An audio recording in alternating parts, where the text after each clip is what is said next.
दीक्षित आपके सामने गोवर्धन पूजा की पूरी विधि प्रस्तुत करती हूँ। कार्तिक मास को शुक्ल पक्ष की प्रतिपदा को गोवर्धन उत्सव मनाया जाता है। इस दिन बाली पूजा, अन्नकूट, मार्गशिला आदि उत्पन्न भी संपन्न होती है। यह ब्रजवासियों का मुख्य त्योहार है। अन्नकूट या गोवर्धन पूजा भगवान श्री कृष्ण के अवतार के बाद द्वापर युग में प्रारंभ हुई। गाय, बैल आदि पशुओं को स्नान कराकर फूल, माला, धूप, चंदन आदि से उसका पूजन किया जाता है। गायों को मिठाई खिलाकर उसकी आरती उतारी जाती है, आराधा प्रतिपदा की जाती है। गोबर से गोवर्धन पर्वत बनाकर जल, मौली, रोली, चावल, फूल, दही तथा तेल का दीपक जलाकर पूजा करते हैं तथा परिक्रमा करते हैं। इस तरह से गोवर्धन पर्वत की पूजा की तैयारी की जाती है। और ये क्यों मनाया जाता है, इसके पीछे भी एक कथा है जो मैं आपको सामने सुना रही हूँ।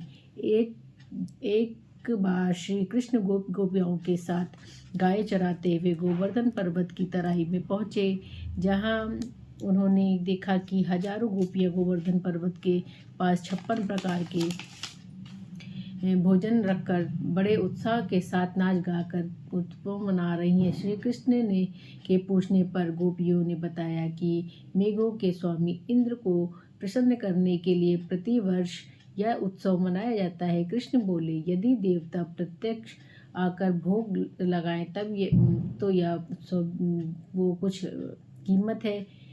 गोपियाँ बोली, तुम्हें इंद्र की निंदा नहीं करनी चाहिए। इंद्र को कृपा से ही वर्षा होती है।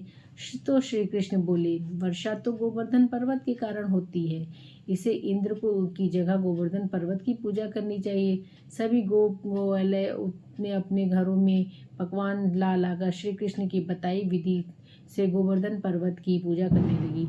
इंद्र को जब पता चला कि इस बार मेरी पूजा ना करके गोवर्धन पर्वत की पूजा की जा रही, तो वह बहुत ही क्रोधित हुए और मेघों को आज्ञा दी कि गोकुल में जाकर इतना पानी बरसाएं कि वहाँ पर प्रलय का दृश्य उत्पन्न हो जाए। मेघ इंद्र की आज्ञा मानकर मूसलाधार वर्षा करने लगे। श्री कृष्ण ने जब गोपियों को आदेश दिया तो कि सब अपने अपने गांव बछड़ों को लेकर गोवर्धन पर्वत की तराई में पहुंच जाएं। गोवर्धन ही मेघों से रक्षा करेगा। सब गोपाएं अपने अपने गाय, बछड़े, बैल को लेकर गोवर्धन पर्वत की तराई में पहुंच गए। श्री कृष्ण ने गोवर्धन पर्वत को अपनी कनिष्ठ उंगली से धारण कर छाता की तरह तान दिया। तब ब्रजवासी 7 दिन तक गोवर्धन पर्वत के शरण में गए। गोवर्धन सुदर्शन चक्र के प्रभाव से ब्रजवासियों पर एक जल की बूंद भी नहीं पड़ी। ब्रह्मा जी ने इंद्र को बताया कि पृथ्वी पर श्री कृष्ण जन्म ले लिए हैं, उनसे बैर लेना उचित नहीं। श्री कृष्ण अवतार की बात जानकर इंद्रदेव अपनी मूर्खता पर बहुत ही लज्जित हुए तथा भागकर श्री कृष्ण से क्षमा याचना करने लगे। श्री कृष्ण ने 7वें दिन गोवर्धन पर्वत को नीचे रखा, ब्रजवासियों से कहा कि अब तुम प्रतिवर्ष गोवर्धन पूजा कर अन्नकूट का पर्व मनाया करोगे। तभी से यह पर्व के रूप में मनाया जाने लगा। और इस गोवर्धन पूजा में लोग अपने घर में सुबह उठ करके स्नान आदि करके स्वच्छ हो करके स्वच्छ गोबर लेकर के, जिसमें मिट्टी ना मिली हो, उससे गोवर्धन पर्वत बनाते हैं। उसके बाद उसमें 56 प्रकार के अन्न, जल, अनाज वगैरह सब रखते हैं। उसके बाद उसकी परिक्रमा की जाती है। इस प्रकार घर के जितने लोग होते हैं सब उसकी गोवर्धन पूजा करते हैं। इसी तरह से 7वें दिन जब अन्नकूट का त्यौहार, 7वें दिन कृष्ण जी 7 दिन तक कृष्ण जी भूखे रहे, तो वो एक बार का खाना उनका 7-8 दिन तक भूखे रहे, तो 7 प्रकार का खाना करते थे।